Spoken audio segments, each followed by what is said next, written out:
Hey, good afternoon, and welcome to this week's installment of Mark and Mark in the Midday. I'm Mark Weiss. I'm with my nutty buddy, Mark Littell, over here, and today we got ourselves a guest. We got Bill Nahorodny, who played for a number of teams, and he donned the tools of ignorance, as they call it in the trade. Welcome to the show, Bill. How are you doing? Well, thank you. I'm doing great.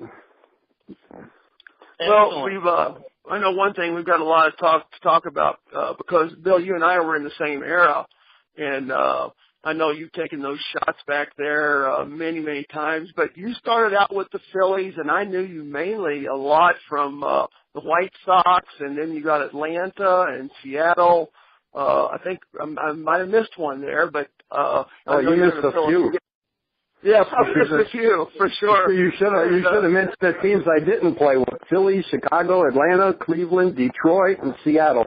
But I'm going to tell you something. I watched that video on the Nutty Buddy, and that was about the funniest thing I've ever seen. And your host that was running that thing, he was sweating BBs. I didn't think he was going to make it through the broadcast. Yeah, he was sweating BBs, that's for sure. But the funny thing is that I actually stood behind my product literally, so I knew. I said, everybody said, well, how can you do that? I said, well, the guy did it with the 357, shot himself in the chest, and he survived for a month or so until he, so had that sayonara. But take a shot to the cojones. Here we go. And I kind of knew my product. The biggest thing I wanted on that bill was to make sure it hit me in the Nutty Buddy and not elsewhere. You didn't stand behind your number of times. I'm still squeamish. You didn't stand behind your product, brother. You stood in front of it. Yeah. Oh, exactly. If people haven't watched the video on YouTube, they've got to watch it. That's hilarious. They really do. It's actually one of the ways that Mark and I met. Who's this fucking idiot? You might be good on radio. Any guy who can stand in front of 100 miles an hour, getting them in the jibs with a plastic piece around it, deserves to be on radio. Yeah, that's one bad dude right there. I'll tell you what. Bill, I got to tell you one thing. Go ahead. Yes. The really one bad thing is where I'm, of course, closers, we have 3 to 5 IQ. I throw hard, scheme's over. So, but, when I rode the bull, that was purely stupid. That's because the damn thing. You got to go see Nutty Buddy bull ride, but that's where the bull cracked my pubic bone, and the bull's name was Playboy. So Playboy did a number on me. Oh man, that's ironic, isn't it? Now. So your first year, Bill, where were you playing? Where did you sign out of your first, and then everything, the whole 9 yards here? You signed Philly, right?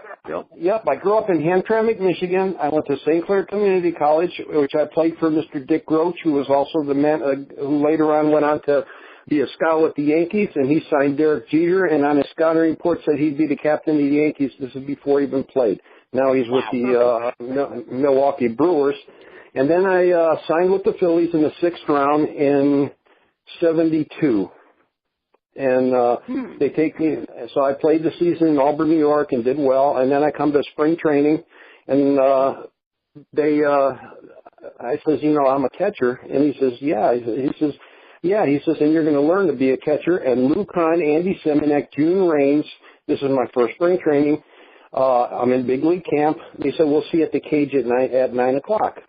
So I did. I went there, and you talk about your Nutty Buddy. They hooked up the pitching machine. They had a garbage can full of baseballs, and they cranked it up to 90, and they had me block it. I'm blocking these balls. And they took my shin guards off because they wanted to make sure I went down on my knees to block these balls. So so now this ain't bad. I'm getting hit in the wrist, and my wrists are like 3 times the size. I said, I don't know if I want to catch. He says, just hang with it. About 2 weeks from now, you won't twitch anymore. You won't flinch. He says, it takes time. You got to feel this. I know. Well, they do this for 3 weeks, and this is before the games. And anyway, I got hit like 1,000,000 times right there, and I could use your Nutty Buddy a few times, but the wrist would just kill me, and that's how you learn to be a catcher. And sure enough, I never twitched after that because I had my shin guard. Yeah, do they do that same drill today with these new guys coming through, you think?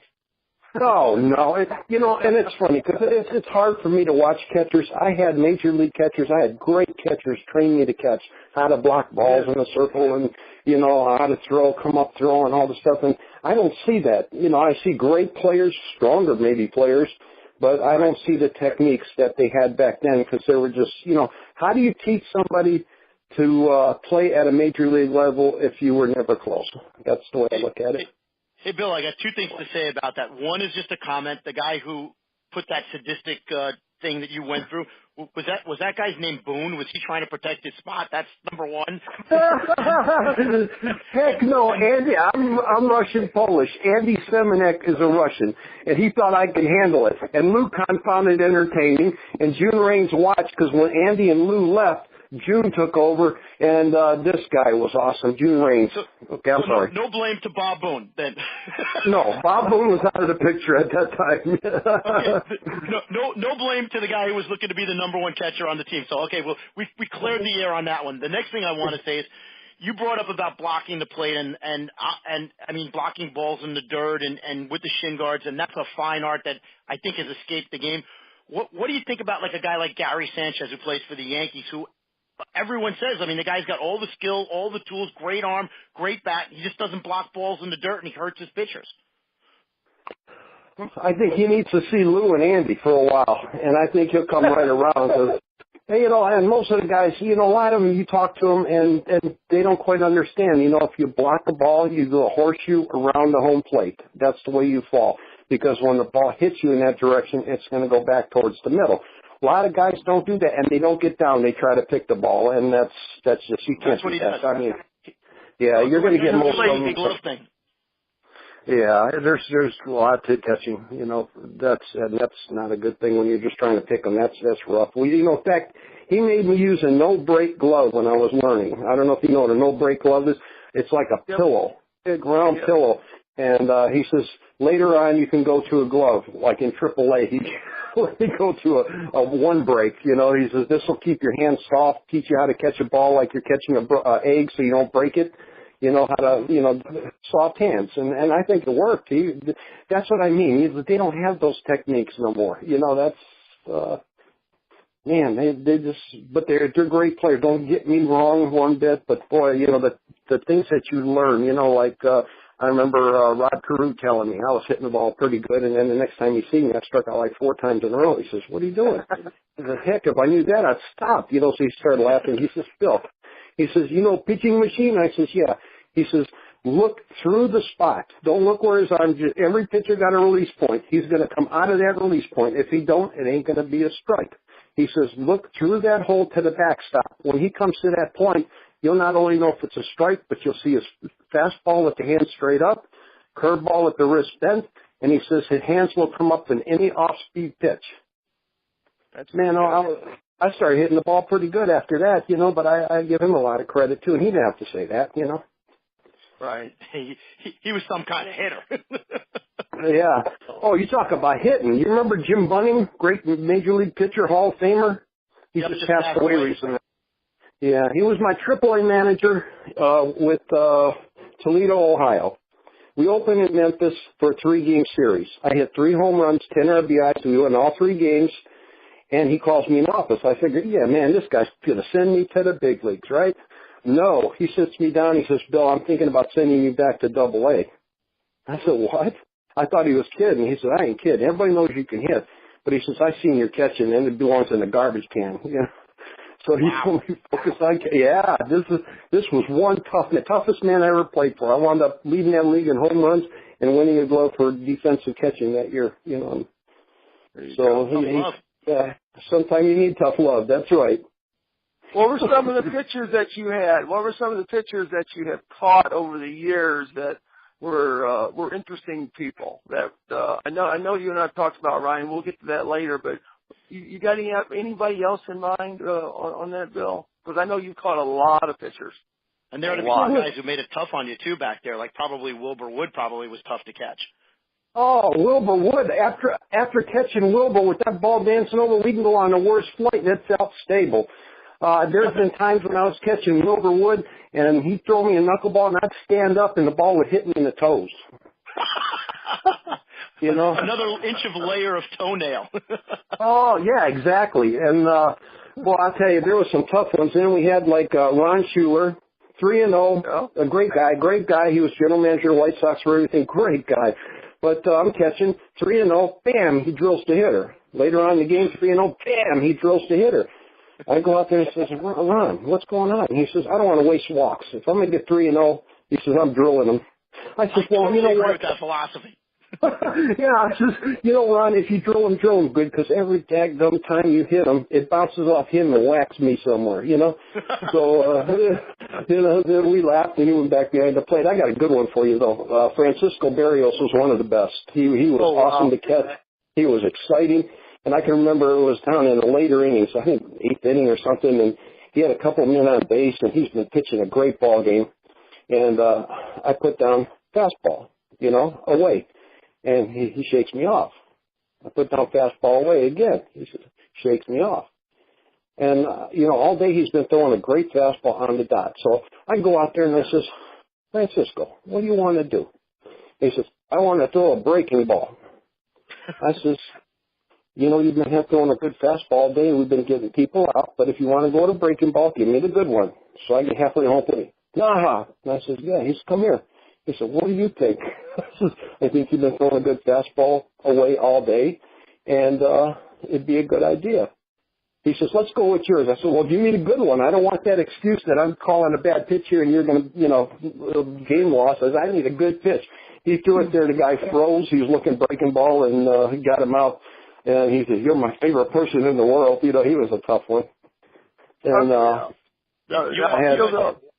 you also had a young Steve Stone before his Cy Young year, too, right? He was with you. Yeah, Steve Stone, he didn't need a catcher. You could put a broomstick with a glove on it, and he'd hit it. He had good stuff. He didn't throw real hard, but, I mean, you talk about someone that would put a ball on the dot and had good stuff all around with every one of his pitches. He was very smart. He knew what to throw, and he turned it up a notch when he had to, and that was it. Hey, Wilbur, real quick, what size was your mitt on with Wilbur? Was that one of the big basket mitts that you had? Oh, yeah, I had the big elephant glove, and, man, that was a great glove, not only for catching him, but when it was cold outside to warm up pitchers in the bullpen, that was the best thing ever made, you know. But, oh, yeah, we had a great team. We had, let's see, Ross Bumgardner, Britt Burns, Rich Hinton, Ken Kravick, Jack Kusick, Laren LeGros, Mike Proley, Ron Schuler, Steve Stone. Oh, I got a story for you. Mike Proley, he was a relief pitcher. All our pitchers were done. And he had to pitch against Boston in Boston. And he says, and I'm his roommate. It's 2 o'clock in the morning. And he kind of wakes me. He says, nah. He says, I'm going to get killed tomorrow. I says, yeah, I know. You know, he says, I says, yeah, I know. So I call up Bob Lemon, and I says, hey, Bob. He says, yeah, nah. I says, look, Mike's having a rough time here. He wants a win tomorrow. Can I borrow the scouting reports? So we sat there till 4 in the morning going over scouting reports, where we're going to play our pitchers, and how you're going to pitch them. So I didn't eat signs all day. I'd put down the fingers. We knew where we were going to pitch them. Pitch them away, play them away. Pitch them in, play in the ball. You know, all that stuff. He won 3-1. To this day, he calls me once in a while. Remember that ball game? And then hangs up. Bill, I got a question for you. Talking about White Sox days. Take me back to July 12th, 1979. Does that date ring a bell to you? Nope. We're talking about a doubleheader in July, and in between games, they're going to do this thing called disco demolition. Oh, yes. And thank God, my story is real simple. I'm taking infield practice. He's talking about playing me at third base one of the games, so, you know, because I was All-American third baseman in college. And he says that we're going to give Eric a break. You know, you play third base second game. So I'm taking ground balls at third base. They hit one. It's like 5 feet past the bag, and I twist my knee. And my knee swells up. They send me to the hospital, you know, and they drain some stuff out of it. I played the next day, you know, but they drained some stuff out of it. And I went home, and I see what's going on TV. Oh, God, thank you so much. I ain't there at the park, people climbing, screens, stealing everything. You know, it's like, wow. So, no, I was not there. I was there, but I was watching it on TV like you. Because that was one of those surreal moments where they had a forfeit game, too, because of it. Because they couldn't get anything under control.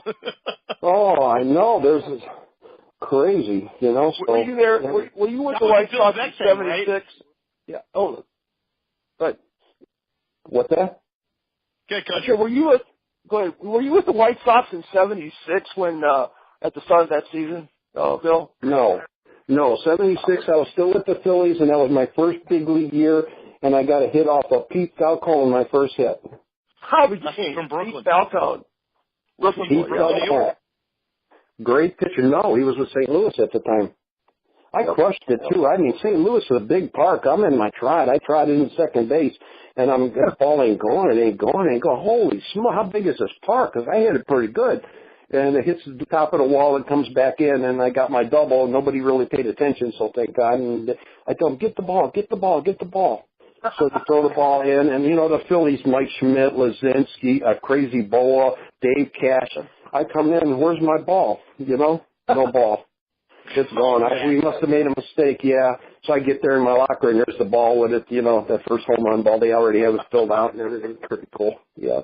Right. Talk about that team. We go to a Mexican restaurant. I'm a Polak, out of Hamtramck, Polish, Russian. And, I mean, the milk is about the spiciest thing we ever ate. So we go to a restaurant, and Mexican restaurant, you bring out the salsa. And I'm looking at this stuff, and, the guy says, here, you just dip the chip in there and eat it.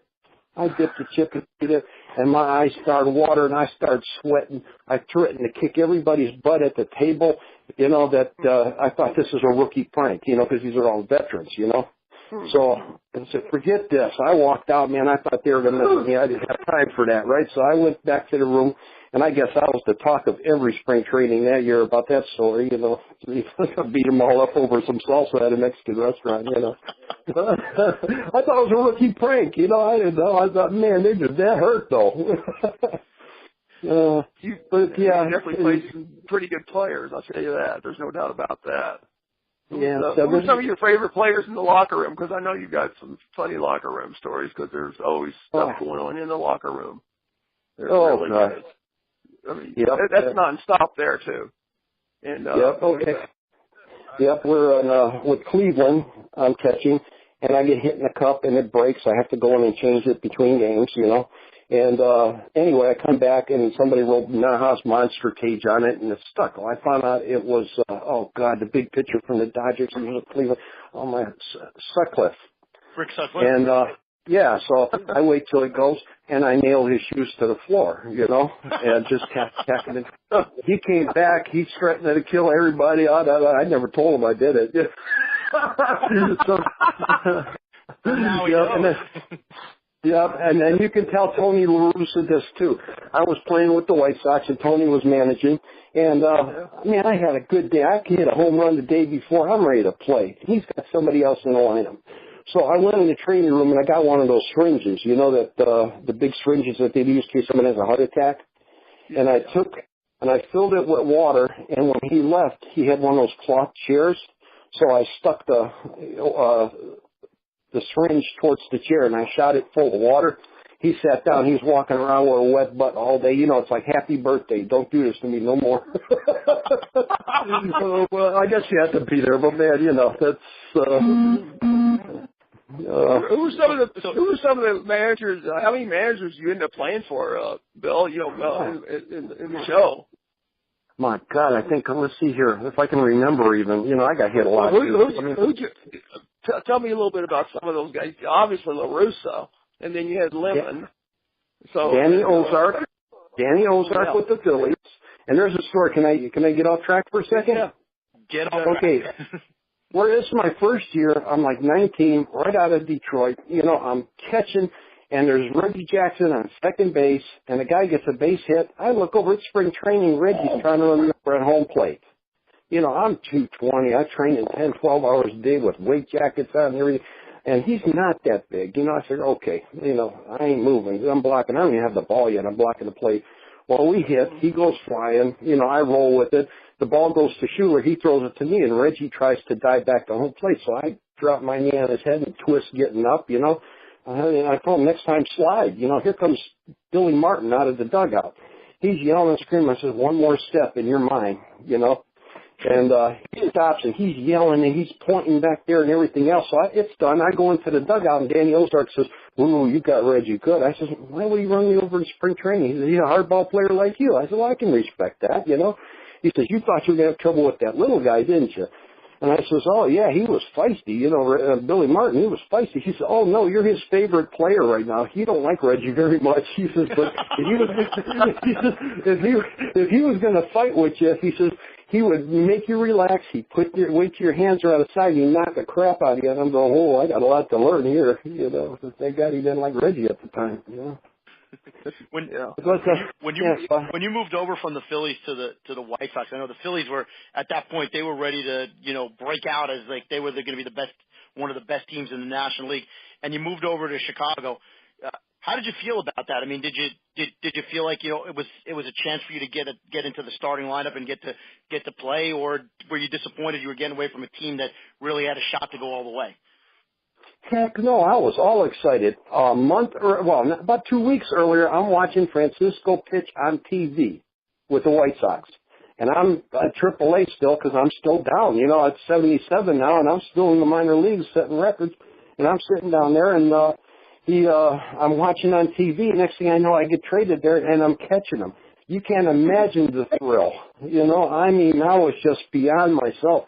It was like a dream come true, you know. But anyway, I went from Philly, then I went to Chicago, who had Lemon, Kessinger. I'm not going to put them in order. Lemon, Kessinger, Tony La Russa, Larry Doby. I helped him win his first game. I hit a home run and drove in a couple runs with a hit, his first ball game that he managed in the big leagues.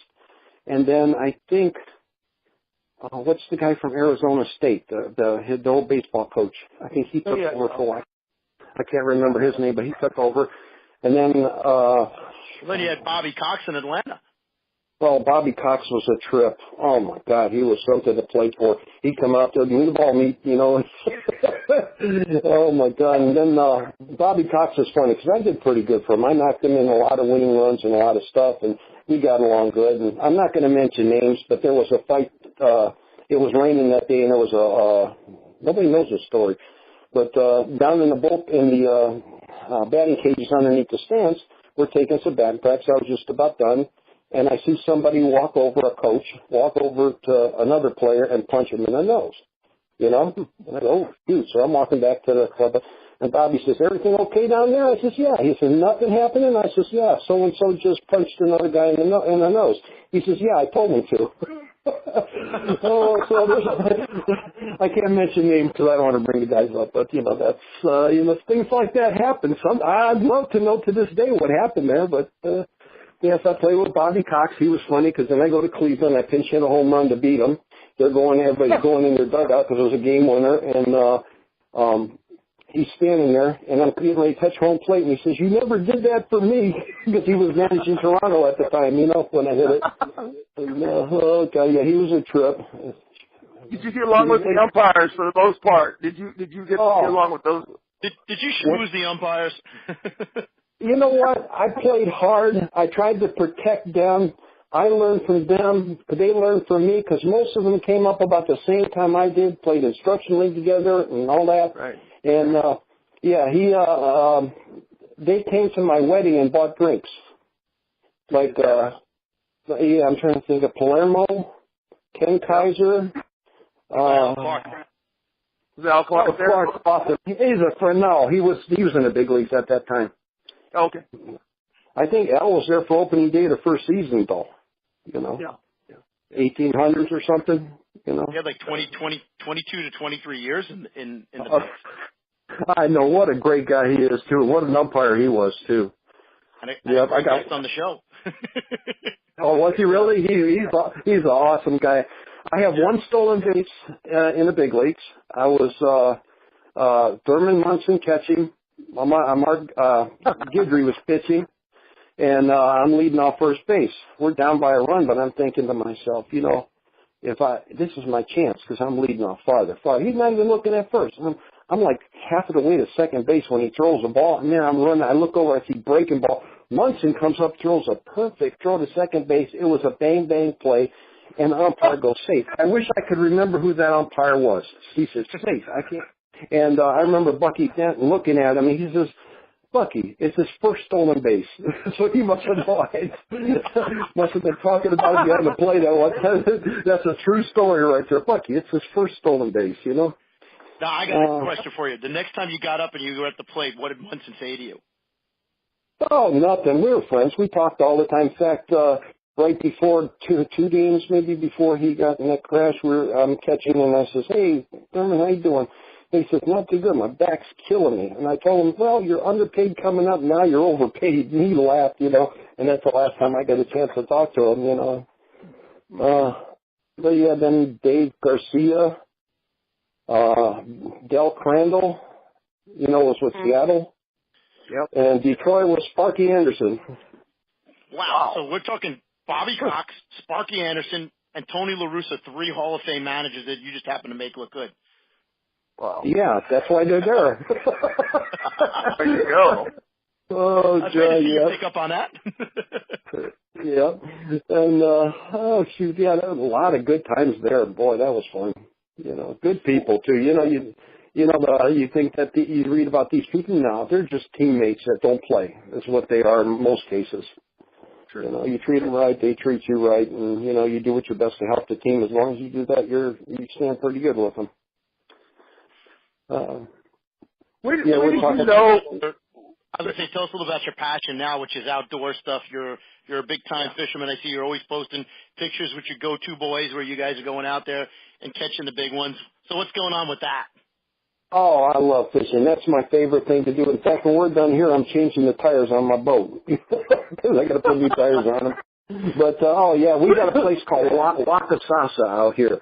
And when you go out Wakasasa, you go through a canal that's probably 3-4 miles long with stumps everywhere. I mean, it's really hard bowling to get through there. You got to be real careful, and you still hit stuff all the time, so you don't go very fast. But once you get out there, you usually have the whole Gulf of Mexico to yourself. You don't see another boat. So a lot of times we'll follow each other out there, and we catch the biggest redfish, snook, a trout. It's just unbelievable. So we limit out. We come back in, and you can't get any more fun than that, especially when fish is your favorite food, you know. So, yeah, I love the fish. You can definitely stay healthy eating fish, that's for sure. That's for sure, unless you fry it all the time, you know. Well, but I did. And it's a give or take. You had a stump a little while back, didn't you? With your boat, with the prop or something? You said. Oh yeah, I bent it all up. It was about 3-4 days ago. We on the way back in, my depth finder said 6 feet, and that's in front of the boat. But what happens when you get there? You know, it would boom over the boat and the stump, and it bent up my prop. Well, my friends, they know about it. Next thing I know, I got a stainless steel prop, 2 aluminum props. I got 3 props now. You know, I got great neighbors here, all of them.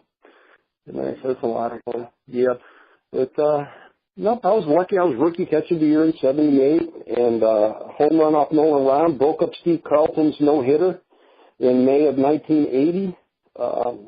Beat Bob Shirley with a home run. I had a lot of thrills in baseball. I loved that thing. It was just so much fun. There's nothing I would have rather done. I'd be at the park at 1, and I'd be the last one to leave. You know, it was just a blast. In fact, we were talking on the phone the other day about Nolan Ryan. And let me just describe something here. I saw J.R. Richards pitch here in Dominican, and he threw 100 miles an hour, and it was fast, and it was something. Nolan Ryan's ball would leave his hand, it would level off, and it looked like it doubled in speed, and it was by you. That's a scary man to hit off of. You know, you talk about speed, people always ask, what does a 90-mile-an-hour fastball look like? What does a 104-mile-an-hour fastball look like? That is just, it's such a big jump, there should be another league for that kind of pitcher. Sure. How do you catch a guy like that, too? I mean, that's got to be rough on the catchers, too, to catch guys who throw that hard with incredible movement, and you don't know where it's going. Sometimes they don't. Yeah, when you throw that hard, it can go anywhere. But you know what he had? He had probably one of the best curveballs I've ever seen, too. The ball would fall off the table. Yeah. Wow. But, you know, it's a lot of fun. I think I'd be afraid to hit a home run after him and get up the next time. Yeah, you want me to tell that story about the Dominican with J.R. Richards and the lights, or you want me to hold off on that one? He would be hard to catch, I would think, J.R. Yeah, JR was, he threw real hard, but I'll tell a real quick story. We're in Dominican in the late 70s. They were having a power shortage. So the president, whenever he wanted to, he just cut the light off. So they have a little Dominican catcher catching. I'm batting. JR, he's throwing hard that day too, and we're under like street lights for the house, you know, in Dominican there. And anyway, he winds up, he's getting ready to throw. The lights go completely off. This little Dominican catcher, who is a rookie, is just screaming. He thinks he's going to get hit. I step out, and then I start laughing because both teams are giving him all kind of trash. But can you imagine the guy that are getting ready to release 100 miles an hour fastball, and they turn off the lights? Where are you going to get hit? Nutty buddy, anywhere? So I was waiting for it. I said you set up, you know. Yeah, 6-foot nutty buddy right in front of you. You got that right. That was a perfect commercial moment. I don't know when one would come. Yeah, exactly. But, and the Dominican, there's no. What's that? Yeah. You came out of the hurricane okay, fortunately. You had a lot of people around you get hit. The coast got hit both sides. And you're living down in horse country, I know, which is really good because you're inland. But it was still really bad, apparently, from what you said to me. And tell us a little bit about that hurricane situation. That's pretty scary. Well, it's like the second time. My wife, Gail, she goes and she prays over all four corners of the property. I said, go ahead, you know. So anyway, we're staying 3-4 doors down because they have a Quonset hut that's set up for like 185 miles an hour or something. So we're sitting there in the middle of the night. I come out and it's just blowing. Things are breaking everywhere, flying across the driveway. I'm going, oh man, my place is gone. You know, so anyway, next morning we get up and I drive to my place. None of my oranges fell off the tree. I have right in front of my shed, I forgot a piece of styrofoam, you know, like for a cooler top. You know, it's still in the same place. It's like I left the house 5 minutes ago. There wasn't any damage, any broken limbs, nothing. My next door neighbor got part of their front roof pulled off. The guy just across the street there, he had his whole front porch ripped off. I don't know, maybe, you know. Yeah, so it was, we did real good. So I went around and helped everybody with their branches and trees and, you know, all that stuff. And well, we're very lucky. And we had another one that, you know, it's going the other way now, thank God. I just feel sorry for the people that it's going to. And how about the people in the Keys? Some of them will never recover, never rebuild, you know. Oh, Tuesday, before the hurricane was Thursday, Tuesday I went in the Keys, picked up Gail's granddaughter, and me and we went to Key West. We turned around, got something to eat. And when we're eating, he says, okay, y'all got to evacuate. So basically I drove 24 hours straight. There was no gas. And, you know, all gas stations were shut down, and we got off, and we came home, and it was a 24-hour drive straight, and we spent about 30 minutes having fun in the Keys. Wow. Yeah, now, in your baseball career, I knew when mine was over because I was told, but when did you know it was kind of over, Bill? You know, what the whole scenario with professional baseball? I'll give you the exact moment. Let's see here. I'm with Portland at the end because my last year, 85, and with the Phillies, and I hit a ball in the gap. I thought I was going to get. Guy stopped it. I come around first base, and it took me 2-3 steps to stop. And I go, whoa. And then the next time I did it, you know, I had to turn the base. It took me 2-3 steps to stop. And I knew right there because they always say when your legs go, that's it. Yeah. And, you know, sure enough, I knew right then that was going to be my last year because it wasn't going to get better from there. You know, I was in great shape. I just had no legs left, you know. But it's funny, for a guy with no legs, you had a pretty good year at Portland. You hit 275. I mean, it's not like, you know, you were hurting. Maybe if you had legs, you might hit 300. Oh, man, yeah, isn't that the truth? Did you see Evansville? Yeah, Evansville with the Tigers? 335, 21, and 94. I shake my head that you weren't on the 84 Tigers team, you know, backing up Parrish. Yeah, and they even at September, they didn't bring me up in September for 15 days. Wow. And, and they got like 25,000 calls and all that stuff because I'm from that area, you know? Right. And I was in Florida at the time. I didn't set people up to do that, but they got all kind of calls. So he called me up with 15 days left, you know, and that was it. Wow. Yeah. But yeah, it was different for some reason. I don't know, you know. I mean, you put up in 3 in Evansville, you put up numbers that today we would call PCL numbers, like the kind that people put up in Colorado or put up in like Albuquerque where the air is thin. You did that in Evansville where the air is not thin and the elevation isn't high. Those are legit numbers, my friend. You know, I was, what do you call it? Too bad I wasn't in the big leagues because that was my peak. It would be so much fun to go up and hit. A guy hit me, and I hit the next 6 balls right up the middle at him, and he finally came and apologized. And then I told the guys, I said, I'm seeing this, you know, there's nobody on base. I said, watch this. I said, I'm going to hit the ball down the right field line. I'm going to try and hit it at him so it curves away like a ping pong ball. And so they threw me a fastball outside. I hit the ball. The guy thinks he's got it. It rolls. It hits the line. Base hit. You know, they're just like, that's how easy the game got that year. Everything, eyes, hands, body, everything was working just right. Hit the ball up the middle. They move over. You know, if you're a hitter and you look around on the field before you hit, I hope kids are listening a little bit. If you look on the field, everywhere on the field, there's a spot that you can drive 2 semis through. Yep. You know, especially with the going to be. Yeah, they're going to be shading to the left, shading to the right, shading left. Keep that in mind. Take your normal swing, but if you get fooled, instead of hitting that ground ball back to the pitcher, that weak ground ball to shortstop or second base, flip it through that hole. That'll add 100 points to your average right there. You know, you got it out. You know, people go up with no backup.